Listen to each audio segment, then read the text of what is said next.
마태복음 그리고 마가복음 똑같은 본문인데요.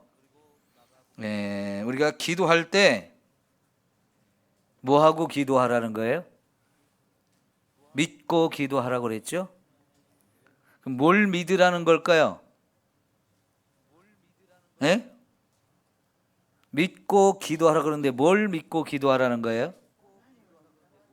하나님을 믿고 기도하라고 여러분 그렇게 이해하십니까?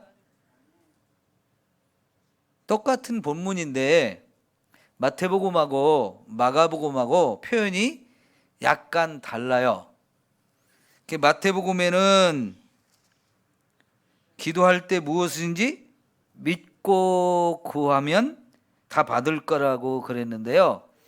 마가복음에서는 뭐라고 표현했느냐면 무엇이든지 기도하고 구하는 것은 받은 줄로 믿으라 그랬어요. 뭘 믿으라는 거예요? 내가 기도하면 하나님 반드시 응답하실 것을 믿고 기도하라는 얘기죠. 믿고 기도하라는 얘기가 뭘 믿으라는 얘기냐? 내가 기도한 걸 하나님 반드시 응답해 주실 것이다. 그런 믿음을 가지고 기도하라는 이 말씀이에요. 자, 여러분, 이게 굉장히 기본적인 것 같잖아요. 그러죠? 기도하는 사람이 믿음도 없이 기도하나? 근데 실제로 믿음 없이 기도할 수 있어요. 너무 형식적으로, 습관적으로 기도해놓고 또 응답이 되면 그때 놀라요. 여러분, 그런 얘기가 사도행전에서도 나왔어요. 베드로가 전도하다가 옥에 갇혔어요. 그러니까 교회 성도들이 베드로 선생님, 우리 베드로를 빨리 하나님 잘 좀 석방되게 해주세요. 옥에서 고생하지 않고 거기서 고문당하지 않고 매도 맞지 않고 죽지 않고 살아서 빨리 나올 수 있도록 하나님이 해주세요. 왜냐하면 그 기도하는 사람들은요 도저히 어떻게 할 방법이 없어요. 베드로를 가서 구원해 줄 만한 방법이 없어요. 힘으로도 안 되고요, 뭐 어떤 백을 써서 안 되고 방법이 그들에게는 없었기 때문에 결국은 하나님께 기도하는 것밖에 없었어요. 그러니까 많은 성도들 또 많은 사도들이 마가의 다락방에 모여서 열심히 기도를 했어요. 밤에 베드로가 옥에 갇혔는데 밤에 잠을 못 자는 거지요. 그러니까 다 모여가지고 열심히 이 베드로 좀 빨리 석방되게 해달라고, 어려운 일 당하지 않게 해달라고 열심히 기도해가지고요, 하나님이 진짜 그 밤에 옥중에 베드로를 찾아가가지고 천사를 통해서 야 일어나 자고 있던 베드로를 깨웠어요. 그런데 옥에 가둬놓고 또 그 안에서 다 착고에 이렇게 채워놨어요. 팔에도 다리에도 다 이렇게 꽉꽉 수갑을 채우듯이 채워놨는데 천사가요 어떻게 건드리니까 이게 다 풀어지는 거예요. 손에 있는 것도 다리에 있는 것도. 그런데 옥문도 다 열려버렸어요. 그러면서 베드로한테 지금 빨리 나가라. 여기서 빨리 나가라. 그 베드로는 자다가 잠이 덜 깬 눈으로 일어나가지고 이게 뭔 일인지, 이게 사실인지 꿈인지 잘 분간이 안 될 정도였어요. 그래서 머뭇거리고 있으니까 천사가 그냥 베드로를 강제적으로 끌고 밖으로 나와서 빨리 가라고. 그때서야 베드로가 정신이 딱 들어가지고 이게 실제구나. 그래가지고요 그냥 마가의 다락방 거기로 뛰어갔어요. 그래가지고 집에 가서 막 두드리니까요 문이 닫혔잖아요. 기도하던 사람들이 이 기도하는데 누가 와서 또 이렇게 문 두드리는 거야. 누가 또 기도하러 왔나 보다, 늦게 이제 기도하러 왔나 보다, 아마 그 생각을 했겠죠. 그래서 그 집에 종으로 있던 여자 로데라고 하는 여자가 밖으로 나가서 보니까 베드로 목소리예요. 문도 안 열어주고 누구세요? 하고 안에서 확인하니까 베드로 목소리예요. 그러니까 이 여자는 너무 좋아가지고 문을 열어주고 가야 되는데 문도 안 열어주고 안으로 뛰어들어가지고 하나님이 우리 기도 응답해 주셨다고, 베드로 선생님이 나왔다고 막 가서 소리치니까 안에 있는 사람들이 뭐라 그랬어요? 이 여자를 책망했어요. 너 뭔 소리 하냐? 베드로가 어떻게 나와 이 시간에? 자기들이 기도해놓고 하나님이 기도 응답을 해주셨는데, 그래서 베드로가 왔는데 아무도 안 믿는 거지. 그러면 그 밤에 왜 기도했을까? 믿음으로 했겠죠. 믿음으로 했겠는데 그렇게 빨리 응답될 줄은 몰랐던 거지. 그죠? 여러분, 오늘 저와 여러분이 기도할 때 언제든지 믿음을 갖고 기도합시다. 뭘 믿으라고요? 내가 기도한 걸 하나님이 응답해 주실 것을 믿고 기도하라는 거예요. 오늘 밤 우리가 뭘 기도하든지 간에 그 기도하는 거, 여러분이 기도할 때 반드시 응답될 것을 믿으십시오. 그러면 그 믿음의 역사가 반드시 일어납니다.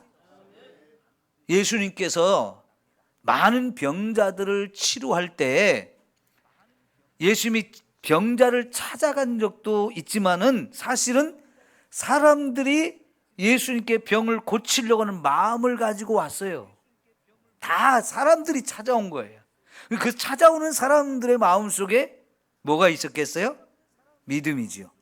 내가 예수님께 가서 이 병 고쳐달라고 하면 예수님이 고쳐주실 수 있다라고 하는 믿음을 가지고 왔어요. 그러니까 예수님이 고쳐줄 때 특히 많이 말씀하신 것이 뭐냐면 내 믿음대로 되라, 그런 말씀을 해주셨어요. 그러니까 여러분, 특별히 우리 기도할 때마다 믿음을 갖고 기도하는 게 너무 중요해요. 차를 운전하시는 분들, 차가 어디에 빠져가지고 자기 힘으로 못 나오던 경험 다 있죠. 제가 한 3월, 2월 말이나 3월쯤 옥봉교회를 갔다가요, 평소에 오던 길로 오지 않고 들길을 통해서 한번 오고 싶은 마음이 생겼어요. 그래서 옥봉교회에서 저수지 뚝방길로, 제방길로 이렇게 와가지고 제방이 끝나는 부분에서 우리 보통 좌회전 해가지고 이렇게 큰 길로 이렇게 빠져갖고 오잖아요. 근데 좌회전 안 하고 직진을 그냥 했어요. 그러면 그 들길로 이렇게 가는데 분명히 이게 가는 길이 있을 거라고 생각하고 갔는데요, 막상 갔는데 어느 집 마당으로 쑥 들어가더래요. 근데 나중에 보니까 그 마당으로 해가지고 또 이렇게 길이 뒤로 나가지고 뒤로 이렇게 나가게 돼 있는데 좀 구조가 이상하게 생겨서 제가 당황을 했어요. 남의 집 마당으로 들어가니까 여기 길이 여기서 막혔나 보다고 나와가지고 다시 이렇게 나오다가 이게 이제 논 쪽으로 약간 바퀴가 들어갔는데요, 그때가 이제 바닥은 밑에는 얼어 있는데 위가 녹아가지고 그런 데 가면 차가 헛바퀴 돌잖아요. 안 나와지는 거야. 한참 이렇게도 안 나고 저렇게도 안 나고 한참 노력했는데 안 나와져가지고 할 수 없이 이제 우리 보험사에 전화를 했어요. 그랬더니 이제 보험사에서 레카차가 출동을 해가지고 이렇게 꺼내 줬는데, 보통 레카차가 그 차도 들어오면 저하고 똑같은 꼴이 나게 생긴 거예요. 그러니까 레카차에 뭐가 있냐면 그 자기 차하고 내 차하고 이렇게 연결시키는 긴 체인, 이걸 끌고 와가지고 우리 차에 걸어가지고 이렇게 끌어 당기는 거지요. 요새는 그런 게 잘 되어 있지만은 옛날에는 그렇게 빠지면 레카차 이런 거 부르는 것도 없었고요. 동네 다른 집 차 구해가지고 그 차한테 뭐 어떻게 뭐 이것저것 끌어가지고 막 묶어가지고 땡기는데 어쩌다 보면 이게 딱 묶는 게 끊어져가지고 못 끊을 적이 있잖아요. 그러면 또 어디 여기저기 다니면서 더 굵은 줄 구해 갖고 와가지고 이제 묶어서 꺼내는 이런 적들이 있거든요. 아마 여러분도 이런 경험들을 다 해보셨을 거예요. 그러면 그런 구덩이에 빠져 있는 차가 내 처지라고 생각을 하고 내 힘으로 못 나와요. 그러면 그런 때 누군가 나를 여기서 건져줄 수 있는 경운기를 끌고 오든지 아니면 트럭을 끌고 오든지 내 차보다 더 힘이 센 다른 차를 끌고 와가지고 그 차 서로 연결해가지고 그 줄을 매가지고 끌고 와야 이제 이게 꺼내지는 거잖아요. 그죠? 그 나를 꺼내주러 온 차가 예수님 혹은 하나님이라고 생각을 해보세요. 그리고 내 차와 나를 구원하러 오신 하나님 연결시키는 이 끈, 줄, 그게 바로 뭘까요? 하나님과 나를 연결시켜주는 끈, 그게 믿음이에요. 믿음. 그러죠? 근데 믿음은 내가 갖는 거죠. 그죠? 내가 빠졌어요. 내가 막 깊은 구덩이에 빠져가지고 이게 못 나와요. 그럼 내 힘으로는 안 되니까 나를 구해주기에 충분한 힘을 가진 하나님, 그 하나님이라는 걸 믿죠? 그래서 하나님께 막 우리가 믿음을 가지고 기도를 하는 거예요. 근데 믿음은 내가 가지고 있는 거예요. 그죠? 근데 그 믿음이 선이 가느다란 그런 것이라면 하나님과 나하고 이거 연결해가지고 이걸 끄집어내야 되는데 하나님의 힘은 무한해요. 전능해요. 그러죠? 그리고 나를 사랑하는 하나님의 사랑도 무한대로 커요. 그런데 그 하나님과 나를 연결시켜주는 이 믿음의 끈, 이게 시원찮으면 어떻게 하겠어요? 안 되는 거예요. 그래서 저와 여러분의 이 믿음이 큰 믿음이 되어야 하나님이 나를 끄집어 내주려고 할 때 이걸 꽉 잡고 그래서 끊어지지 않게 그래서 한 번에 훅 나올 수 있는 이런 믿음이 되어야 하겠죠. 그 믿음이라는 것이 사람마다 다 다르잖아요. 믿음이 작은 사람도 있고 큰 믿음을 가진 사람도 있어요. 근데 그 믿음이라는 것에 의심이라고 하는 것이 생기면 어떻게 되겠어요? 이거는 믿음이 한순간에 깨어지는 거예요. 제가 어렸을 때 학교에서 불경의 이야기를 읽은 적이 있어요. 학교에서 이제 읽어야 되는 책으로 이렇게 지정이 돼서 읽어봤는데 거기에 이런 얘기가 있었어요. 어떤 사람이 막 쫓겨요. 막 쫓겨요. 누가 막 나를 쫓아오고 나를 죽이려고 하고 내가 가진 걸 뺏어가려고 그러는 상황에서 막 도망을 가는 거예요. 도망을 가다가 앞을 보니까 딱 낭떠러지예요. 더 이상 도망갈 곳이 없어요. 그 뒤에서는 나를 죽이려고 하는 사람이 막 쫓아오고 더 이상 앞에서는 낭떠러지라 도망갈 곳이 없는데 여러분 그래서 어떻게 해야 되나 막 이렇게 당황하고 사방을 둘러보는데 여기 줄이 하나 매 있어요. 그 낭떠러지로 이렇게 내려갈 수 있는 줄이 하나 매 있어요. 아우 이거 잡고 내려가면 되겠다 하고 급하니까요. 그걸 줄을 타고 내려가고 있어요. 그런데 여러분 줄이 짧네요. 그럼 어떻게 해요? 당황스러울 수밖에 없잖아요. 그런데 조금 있다 보니까 쥐새끼 한 마리가 와가지고요. 내가 붙들고 있는 이 줄을 자꾸 갉아먹는 거예요. 이거 큰일 났잖아요. 쥐가 그거 다 갉아먹으면 내 떨어져 죽을 수밖에 없는데 그런 이야기가 불경에 나와 있더라고요. 그러면서 이게 인생이다 그런 말이 나왔어요. 인생이 그와 같은 거라고 표현을 하고 있어요. 여러분, 우리가 이 세상에 살면서 뭔가 계속 쫓기는 듯한 삶을 사는 사람이 너무나 많아요. 아무리 도망가려고 그걸 벗어나려고 애를 써도 벗어날 수가 없어요. 정말 힘껏 뛰어가지고 그걸 벗어나려고 갔는데 막다른 길목에 딱 돌아서 당황하니까 이걸 방법이 없어요. 그러다 어쩌다 겨우 그걸 탈출할 수 있는 길을 하나 찾아가지고 이거를 밧줄을 붙들고 내려가는데, 이놈의 밧줄을 쥐새끼가 와서 갉아먹는단 말이죠. 그 밧줄이 뭐냐면 세월이에요. 세월. 내 나이예요. 나이를 자꾸 쥐새끼가 와서 갉아먹어가지고 이게 끊어질랑 말랑 한단 말이에요. 그래서 어느 날 쥐새끼가 이게 다 갉아먹으면 뚝 떨어져 죽는 거. 그게 인생이라는 거예요. 불교에서 보는, 부처님이 가르치는 인생이라는 게 그런 거라고 얘기를 해요.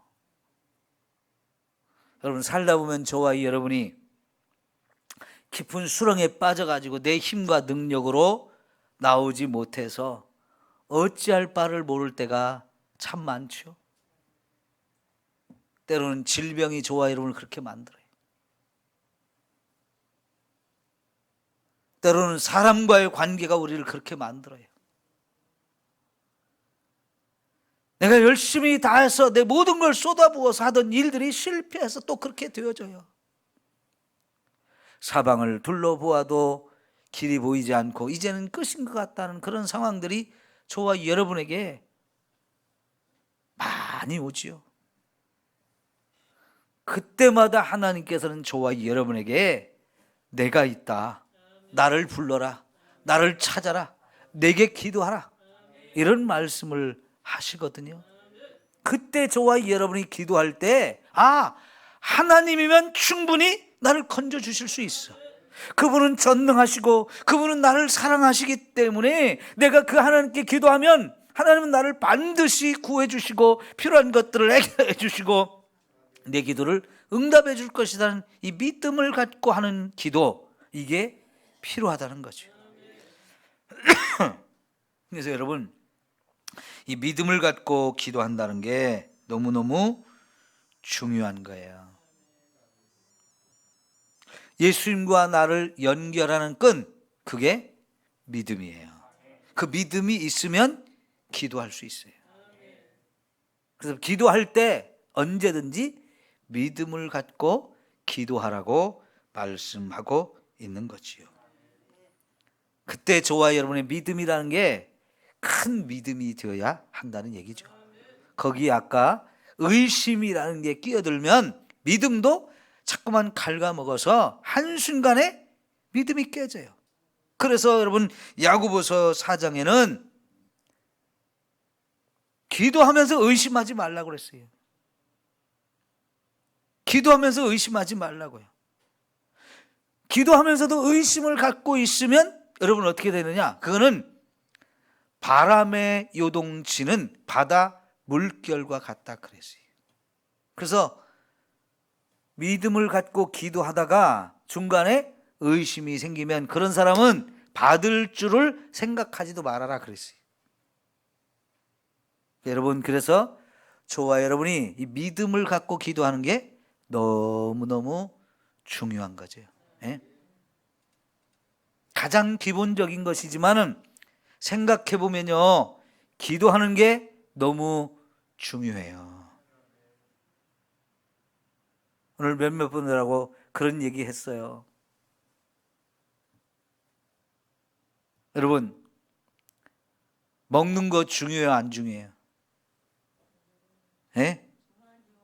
중요하죠? 밥맛 없어 봐요.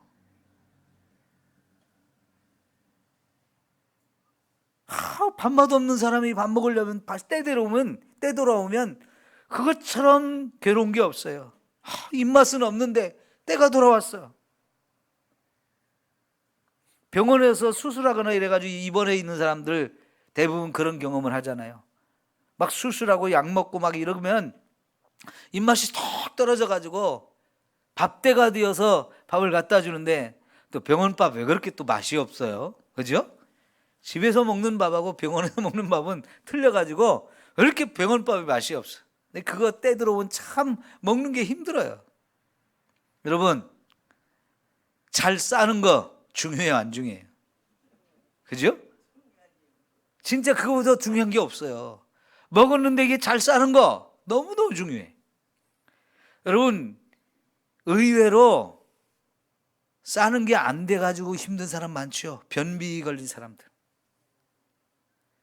특히 여자들이 변비가 많아요. 막 힘들어 하시는 분들, 며칠 이 화장실을 못 가가지고 변이 안 나와가지고 며칠씩 고생하고 그런 사람들 한번 볼 때마다 진짜 찢어져서 피나고 우는 사람이 많아요. 여러분, 그러니까 어린아기들, 특히 갓난아기들 싸는 걸 잘하면 어떻게 그래요? 잘했다고 막 칭찬해주고 박수 쳐주죠. 그죠? 똥 싸놓고 칭찬받는 거. 그래야 아이가 그걸 싸는 걸 좋아가지고, 우리 엄마 아버지가, 우리 가족들이 내가 똥 싸는 거 좋아하는구나, 이게 칭찬받는 일이구나 하고 진짜 그걸 좋아하고요. 그래서 쑥쑥 잘 싸는 거예요. 잠자는 거 어때요? 진짜 중요하죠. 잠 못 자본 적이 있죠. 자려고 하는데 잠이 안 오는 거. 자고 싶은데 계속 말똥말똥할 때 얼마나 힘들어요. 그렇죠? 요새는 제가요 1시 반, 2시 요때 잠자는 게 이제 1년 지나니까 습관이 돼가지고, 어쩌다가 오늘은 기도하러 가기 싫다, 그래서 오늘은 쉬어야 되겠다 하고 11시 반이나 12시 이렇게 돼가지고 눕잖아요. 진짜 잠이 안 오고 말똥말똥해져요. 그러면 할 수 없이 하나님 알았습니다 하고 또 내려오거든요. 근데 기도하고 올라가면 이제 그때 또 잠이 잘 와요. 여러분, 잠 잘 자는 것도 가장 기본인데 너무너무 중요해. 우리 생활에서 이 기본이라는 게 사실 너무 중요해요. 그것처럼 여러분, 기도의 기본은 뭐겠어요? 믿음이에요, 믿음. 지금까지 저와 여러분이 금요일 저녁마다, 새벽마다 자꾸 와서 매일매일 이렇게 기도를 하고 그러는데, 믿음 없이 기도한 적 정말 많을 거예요. 제가 생각해도 제 스스로도 보면 그래요. 믿음 없이 기도하고 습관적으로 기도하는 것들이 너무나 많아요. 그러나 여러분, 다시 한번 확인합시다. 저와 여러분이 기도할 때마다 믿음으로 기도합시다. 내가 지금 이 기도하는 거 반드시 이루어진다고 하는 믿음을 가지고 기도해야 합니다. 그러면 여러분, 그 어떤 것을 기도한다 할지라도 거기에 설렁설렁 대충대충 이런 기도가 안 되겠죠. 사실은요, 저와 여러분이 설렁설렁 하는 기도도 많아요. 대충대충 하는 기도도 많아요. 그게 사실은 믿음으로 하지 않기 때문에 그런 거예요. 이왕에 기도할 때 믿음 가지고 기도해서 내가 이것은 반드시 이루어져야 되는 것이고, 그래서 하나님께 기도하는 것이고, 그렇다면 내가 정말 간절하게 기도해야 되겠다, 진지하게 기도해야 되겠다, 믿음을 가지고 기도해야 되겠다. 그러면 이게 정말 하나님이 보실 때 너무너무 기뻐하시면서 그 기도에 반드시 응답해 주실 줄 믿습니다. 이런 믿음을 가지면 이루어질 때까지 포기하지 않고 기도하겠죠. 끝까지 기도하겠죠. 믿음으로 하는 기도니까요. 그러죠? 하다가 하나님이 안 들어주신 것 같아, 이런 기도는 하지 말라 그러나 봐. 쉽게 포기할 수가 없잖아요. 왜? 믿음이 있으니까요. 한 달, 2달 기도했는데도 하나님이 안 들어주신다? 그래도 나는 믿음을 가지고 더 하는 거예요. 그럴 때 하나님 놀랍게 그 기도에 응답을 해 주시는 것이죠. 여러분, 정말 우리 믿음 갖고 함께 기도할 수 있기를 축원합니다. 자, 마태복음 7장 7절 우리가 잘 아는 기절, 구하라, 찾으라, 두드리라 하는 말씀 나오시잖아요. 이게 사실은 원어로 보면요, 점층법으로 표현이 됐거든요. 점층법이라는 건 뭐냐면 점점 더 강조하는 방법이에요. 그러니까 처음에 구하라는 말보다 찾으라는 말이 더 강한 말이고요, 두드리라는 말은 더 강한 말이에요. 세게 말씀하고 있는 거예요. 그러니까 우리가 기도할 때 한 번, 두 번 기도해서 안 되면 좀 더 열심히 하고, 그래도 안 되면 더 적극적인 행동을 가지고 찾아 나서는 거예요. 두드리는 거예요, 가서. 이게 더 강조하고 있는 거예요. 가만히 앉아서 기도만 하지 말고, 기도하다가 안 되면 찾아 나서고, 찾아 나서도 안 되면 가서 막 적극적으로 두드리면서 좀 들어달라고, 이 문제 좀 해결해 달라고 하나님께 좀 때를 쓰라는 얘기죠. 너는 내게 부르짖으라 하는 말이 소리만 치라는 얘기는 아니에요. 좀 간절하게 더 적극적으로 기도하라는 것이고요. 그러면 구하고 찾고 두드리는 자에게 하나님이 주신다 그랬어요. 그런 사람이 찾게 되고요, 그런 사람에게 문이 활짝 열려진다는 거예요. 믿음이 있으면 이렇게 적극적으로 기도할 수 있게 되어지는 거잖아요. 여러분, 우리가 이런 믿음을 가지고 더 적극적으로 열심히 기도할 수 있기를 소망합니다. 야고보서 4장 8절에 보면 하나님을 가까이 하라 그러지. 그러면 하나님 어떻게 하신다고 그랬어요? 하나님도 우리에게 가까이 해주겠다는 거예요.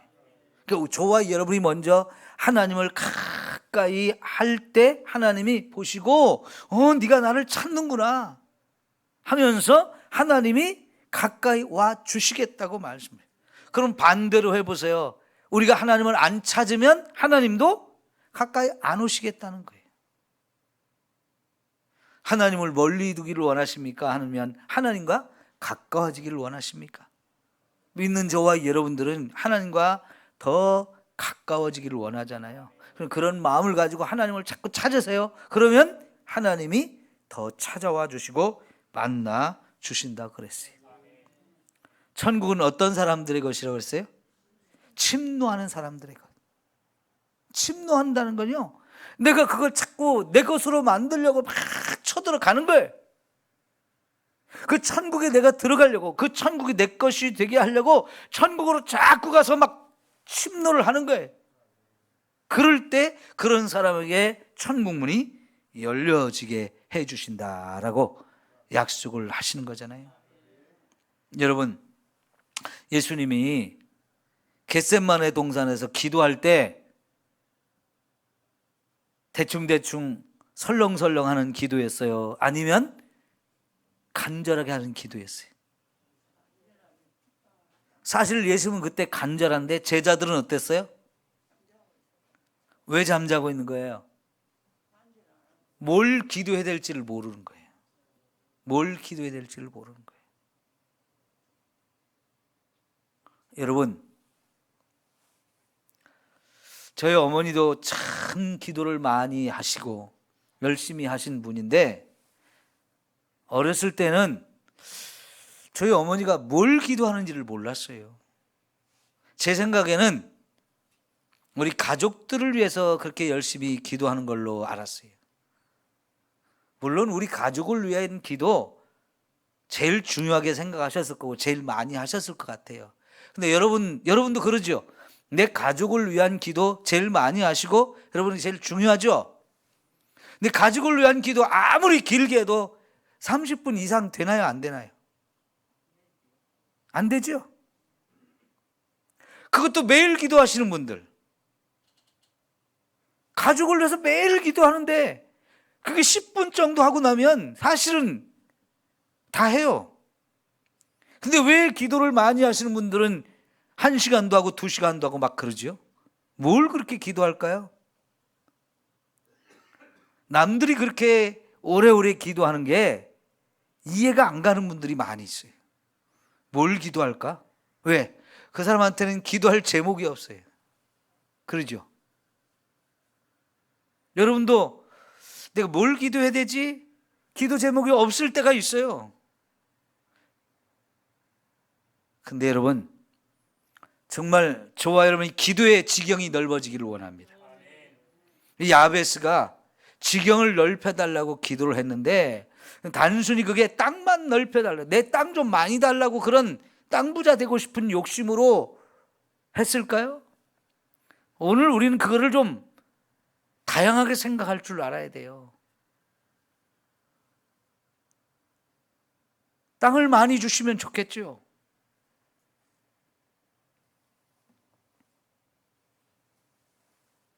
여러분, 근데 거기서 이제 우리들은 그 지경이란 단어를 이 시대에 다양하게 적용을 할 줄 알아야 돼요. 여러분, 우리 삼성교회 전도의 지경이 넓어지는 게 좋아요?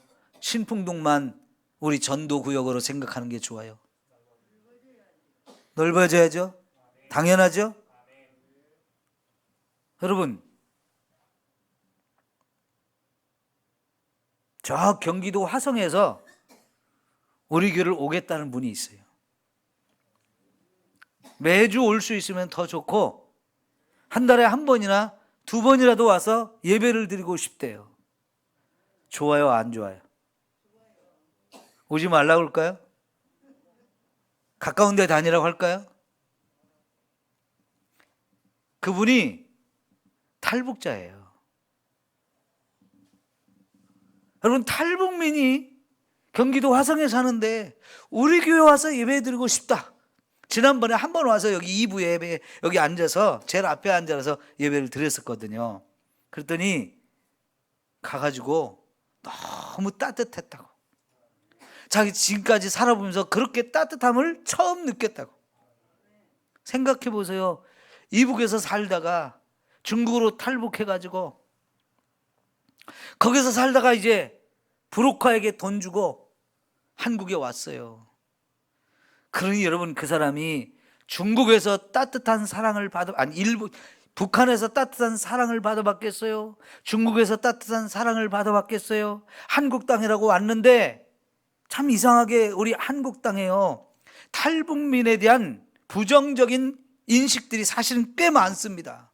탈북민 그러면 뭔가 색안경을 끼고 보는 그런 생각들이 있어요. 그러다 보니까 그런 따뜻한 사랑을 한 번도 지금까지 느껴본 적이 없다는 거예요. 예배 마치고 나서 제가 그분을 위해서 머리에 손을 얹고 기도를 해줬거든요. 그게 너무 좋아가지고 감동이 돼서 눈물이 나는데 겨우 참았다고. 그래서 제가 기도하는데 울더라고요. 근데 막 참더라고요. 그래서 우리 교회를 다니고 싶다는 거예요. 그런 분들이 우리 교회 와서 예배 드리고 싶다고 할 때, 아니 뭐 이렇게 먼 데까지 와서 고생하냐고, 가까운 동네에 있는 교회 우리가 가라고 할 수도 있어요. 그런데 여러분, 여기 와서 예배 드리고 싶다고 하면 얼마나 감사한 거예요. 우리의 지경이 이렇게 넓어질 수 있다는 거. 예? 우리가 거기 가서 전도를 해도 시원찮은 판인데 거기 있는 분이 여기까지 와가지고 예배를 드리고 싶다고 하는 거, 예? 얼마나 감사한 얘기. 여러분, 큰 교회들 가보면요, 가까운 데에서만 사람들이 오지를 않아요. 큰 교회를 가보면 먼 데에서부터 교회 오시는 분들이 굉장히 많아요. 매 주일 비행기를 타고 다니면서 예배를 드리는 사람도 있어요. 자기 교회가 비행기를 타고 가야 되는 곳에 있어요. 우리가 잘 아는 사람은 카터 대통령이었어요. 카터 대통령의 백악관은 워싱턴에 있잖아요. 근데 그의 고향은 조지아주라고 해가지고요, 워싱턴은 미국의 북동부에 있고 조지아주는요 미국의 남동부에 있어요. 북쪽 끝에서 남쪽 끝 사이예요. 비행기 타고 한 2시간은 가야 될 것 같아요. 그런데 매주일 거기를 고향교회를 찾아가서 예배를 드리고 거기 가서 주일날 성도들에게 성경을 가르치는 일을 하는 교사였거든요. 어린아이들이 아니고 어른들, 주일에 어른들 성경을 가르치는 교사였어요. 대통령이라고 하는 세계에서 제일 큰 나라, 영향력이 제일 많은 나라, 그런 대통령이 할 일이 얼마나 많아요? 그럼에도 불구하고 자기 고향 교회 매주일 가서 예배를 드린다는 거. 근데 그분의 고향이요, 아주 시골이에요. 아주 시골. 그 시골 동네 사람이 많이 사는 동네도 않고 조그만 시골 동네예요. 그런 데서 대통령이 나왔어요. 그런 시골 교회를 매주 찾아가서 예배를 드린다는 거 쉬운 일이 아니잖아요. 예전에 이희돈 장로님이라고 하는 분, 미국의 9.11 테러 때 무너진 그 세계 무역센터에서 근무하시던 그분이 거기 세계 무역협회에서 부회장으로 있었거든요. 근데 그분이 믿음이 너무너무 좋은 분이에요.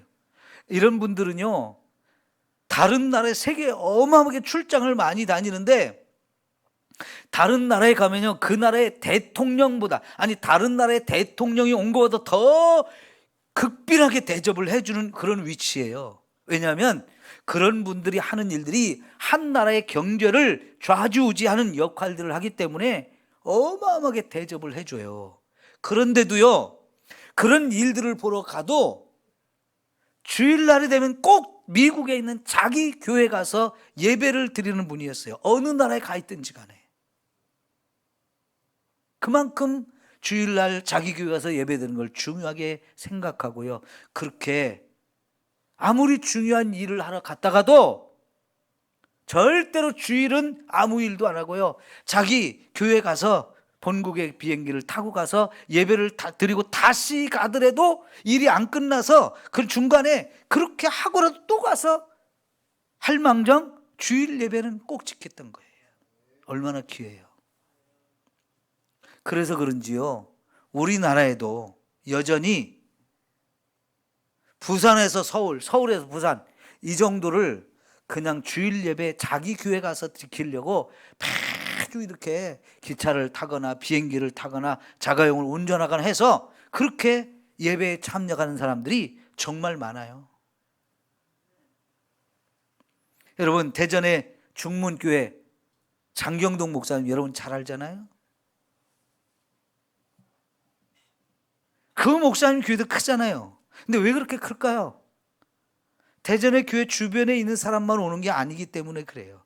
전국에서 그 교회에 예배 드리러 오는 사람들이 많기 때문에 그래요.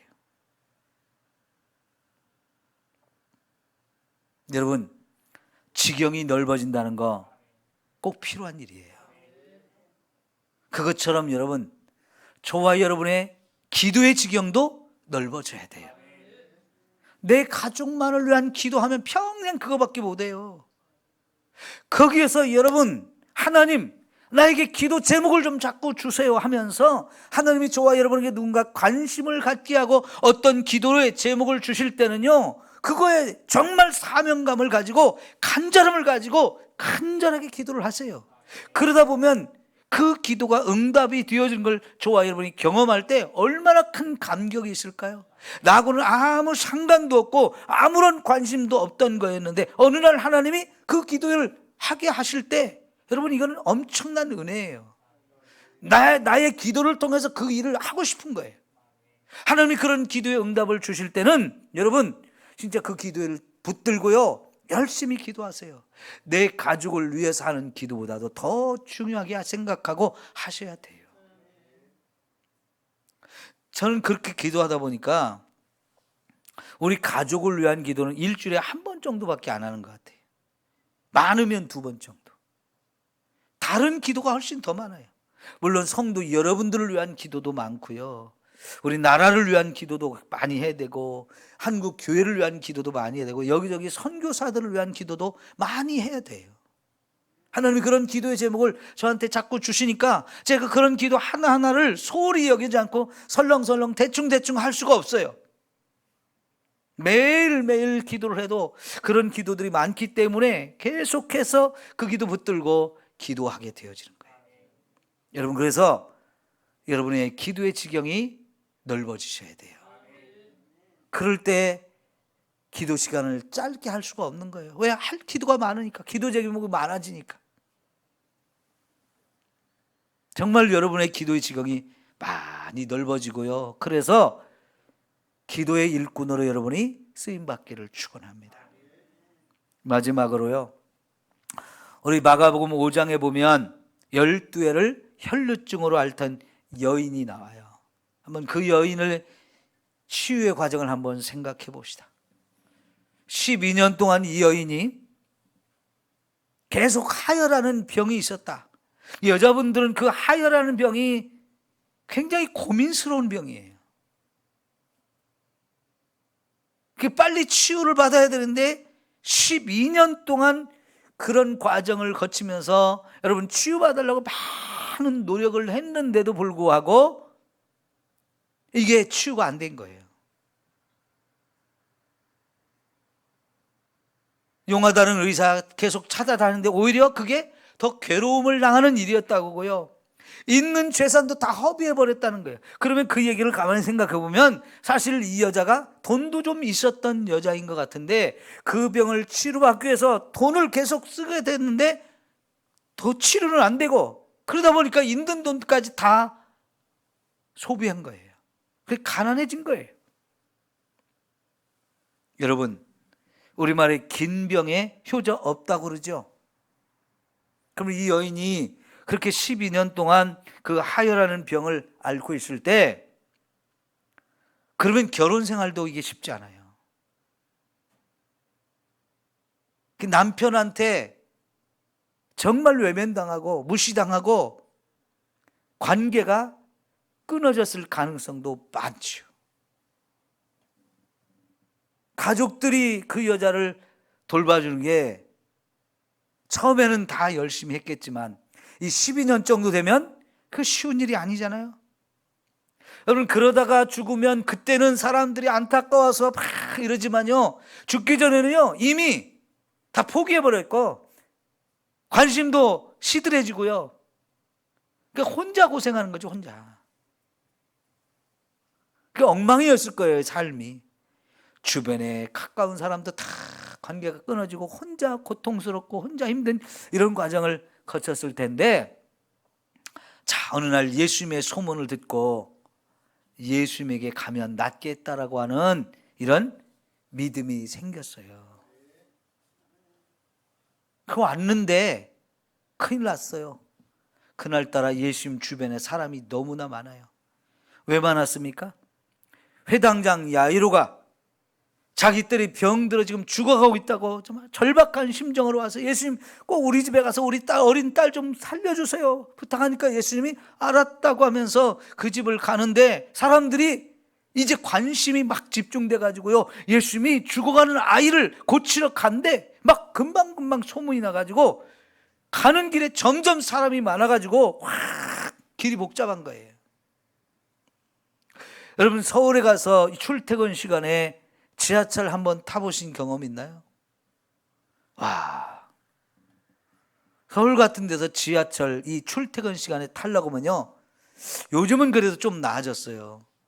옛날에 1호선, 2호선 두 개 전철만 있을 때는요, 전철 타는 게 전쟁이 있어요. 전쟁. 그래가지고요, 옛날엔 기차 밀어주는, 그 안에 사람 들어가라고 밀어주는 이런 일을 하는 사람이 있었어요. 사람이 너무 많이 타야 되니까. 그리고 또 좀 어느 정도 끊어줘야 위험한 일을 안 당하니까 막 밀어서 꽉 안에 들어가게 밀어주는 사람들이 있었거든요. 그래도 못 타가지고 다음에 또 이 기차가 오면 그 막 서로 들어가려고 밀면서 엄청 복잡했어요. 그런데 또 내려가지고 길을 거기서 이제 빠져나오려고 하잖아요. 이쪽으로 가는 사람 저쪽으로 가는 사람 막 엉켜가지고요, 얼마나 복잡하고 그 줄을 잘 서야 잘 흘러가는 길을 타야 이게 흘러가지지요. 저쪽에서 오는 길에 내가 어쩌다 줄 서면요, 그 사람들 사이를 뚫고 가는 게 보통 어려운 게 아니에요. 앞으로 나가지는 게 아니고 뒤로 밀려가요. 그 정도로 옛날에 참 복잡했어요. 경기가 막 활성화됐을 때 남대문이나 동대문 시장 같은 데 가도요, 진짜 사람들 대단하거든요. 아마 거기에 비하게 될지 아니면 그보다 좀 못했을지는 모르지만 사람이 너무 많은 거예요. 이 여인이 예수님께 가야 되는데 사람이 이렇게 많으니까 얼마나 고민했겠어요. 여기까지 왔는데 포기할 수는 없고, 오늘이 절호의 찬스인데, 가고는 싶은데. 그래서 이 여자가 생각한 것은 예수님께 정식으로 내 병을 고쳐달라고 이렇게 말할 수는 없겠고, 그냥 아무도 모르게 예수님께 가서 옷자락만 만져도 내 병이 낫겠다 하는 너무너무 기가 막힌 믿음을 갖게 됐어요. 여러분, 믿음을 가지면 그런 생각이 들어요.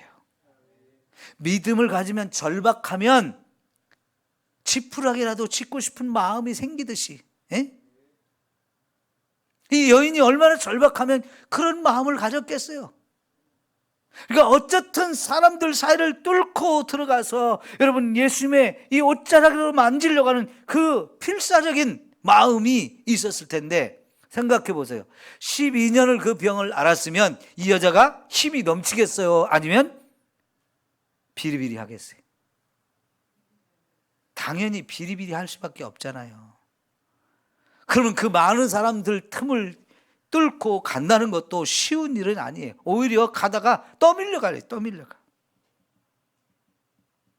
그런데도 얼마나 간절했으면, 얼마나 필사적했으면 이 여인이 결국 그 사이를 뚫고 예수님 곁에 가가지고요, 옷자락을 만져버렸어요.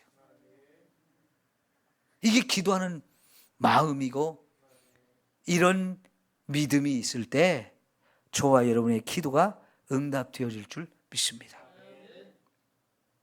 그 순간 예수님의 몸에서 능력이 나갔고 그 여인의 병이 순간적으로 깨끗하게 치유되는 경험을 했단 말이죠. 여러분, 그 순간 이 여자가 얼마나 놀랐을까요? 내가 예수님의 옷자락만 만져도 나을 거라고 생각하고 이렇게 어려움을 뚫고 가서 만졌는데 순간적으로 병이 나는 걸 느꼈을 때 이 얼마나 감격스럽겠어요. 기도라는 게 그런 거죠. 응답이 되어지면요, 다른 사람은 몰라도 기도한 사람은 알아요. 이게 내 기도로 이게 되어졌다. 이게 얼마나 놀랄 수밖에 없는 거잖아요. 그죠? 그런데 여러분, 갑자기 예수님이 가던 길을 딱 멈추고 누가 내 옷에 손댔느냐고 나오라는 거예요. 그러니까 성질 급한 베드로가, 주님 이렇게 사람이 많아가지고 막 서로 막 밀리고 있는데 그까짓 거 누가 만졌으리라고 생각하세요? 그냥 밀은 거지. 지금 그 말 그대로 생각해보면 아까 제가 표현한 이야기들이, 설명한 얘기가 그대로 느껴지잖아요. 너무너무 사람이 많았다는 거, 그 사람들 사이를 뚫고 이 여인이 그 예수님께 가서 옷자락을 잡는 것도 쉬운 일은 아니었다는 거, 그죠? 충분히 느낄 수 있는 얘기잖아요. 그런데 예수님은요, 그게 아니라고, 누군가 믿음을 가지고 내 옷자락을 만졌고 그 순간 내 몸에서 능력이 나갔다고, 그 사람 나오라고. 이 여인이 순간 또 당황하죠. 왜 그러실까? 나 아무도 모르게 그냥 나 혼자 조용하게 이게 치유받은 것으로 끝나면 되는데 왜 굳이 나를 찾으실까? 이 부끄러운 병, 그런 생각을 하고 있는데 예수님은 나오라고 하니까 더 이상 숨길 수가 없어가지고, 제가 그랬습니다. 제가 이런 병이 있어가지고 12년 동안 온갖 고생을 다 했는데 예수님께 와서 예수님 옷자락만 만져도 내가 나을 것 같은 믿음이 있어가지고 사람들 사이를 뚫고 막 가서 옷자락을 만졌는데 진짜 제 병이 나았거든요. 조심스럽게 이야기를 했어요. 그런데 여러분, 예수님이 그 여인에게 뭐라고 했는지 아세요? 예수님께서 첫 번째 딸아라고 불렀어요. 딸아. 누구 딸이라고 부르는 걸까요? 하나님의 딸이라고 불러주는 걸 거예요. 그 얘기는요, 너는 구원받았다. 너 하나님 자녀 됐다. 구원받았음을 확인시켜 주셔요. 얼마나 놀라운 은혜요. 병만 치유받은 게 아니에요. 육신의 병만 치유받은 게 아니고 이 사람이 영혼을 구원하시는 이런 은혜도 예수님이 주시는 거예요. 너는 이제 하나님 딸이 됐어. 너는 구원받았어. 하나님이, 예수님이 그 순간 육신의 질병도 치유하고 영혼의 구원도 주신 거지요. 그리고 이어서 무슨 말씀하셨어요? 내 믿음대로 될지어다. 자, 여러분, 이 믿음대로 될지어다 아까 계속 설명을 했는데 이게 예수님과 이 여인을 연결해주는 끈이죠. 깊은 구덩이에 빠져가지고 자기 힘으로 나올 수 없고 세상 누구도 거기를 자기에서 건져주지 못하는데 예수님이 지금 건져주신 거예요. 자, 그런데 예수님은 그거를 내 믿음대로 될지어다라고 말씀을 하셨는데 이 믿음이 있어도 결국 이 여인을 고친 건 누구예요? 예수님이죠. 이 여인을 고친 건 예수님이에요. 그런데도 불구하고 내 믿음이 너를 구원했다고 하면서 믿음을 칭찬해줘, 믿음을 인정해줘요. 이게 예수님의 은혜예요. 사실 저와 여러분 믿음을 가지고 구하면 응답해 주신다고 했을 때 구해 주시는 분은 하나님이신데 사실은 저와 여러분의 믿음이 그런 기적을 이루었다고 칭찬을 해 주시는 것 뿐이죠. 여러분, 하나님은 이렇게 저와 여러분을 칭찬하기를 좋아하시고 축복하기를 원하셔요. 오늘 또 우리 믿음을 가지고 기도할 때 이런 은혜를 예수님이 저와 여러분 모두에게도 허락하실 줄 믿습니다. 그리고 뭐라고 했냐면 평안히 가라 그랬어요. 평안히 가라. 이 말의 의미를 생각해 보면요, 너 이제 가서 편안하게 살아라. 다시는 이런 병으로 고통받지 말고, 병 때문에 내 인생이 파괴되고 엉망이 되어지고 사는 게 너무너무 힘들었을 텐데 이제는 걱정하지 마. 너의 삶이 이제 편안해질 거야. 마음껏 살아. 이렇게 그의 앞날도 축복해 주시는 거잖아요. 얼마나 감사한 일이에요. 예수님이 이렇게 좋으신 분이에요.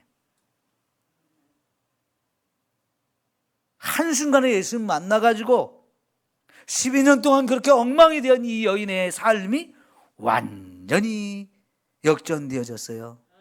믿음을 가지고 기도할 때 이와 같은 일이 이루어졌는데, 여러분, 믿음으로 기도한다는 게 이런 축복의 역사가 일어나는 건데, 그래서 앞으로 여러분, 저와 여러분 무엇이든지 기도할 때 믿음 갖고 기도합시다. 그러면 하나님이 이와 같은 은혜와 축복을 저와 여러분에게 다 주실 줄 믿습니다. 예, 기도합시다.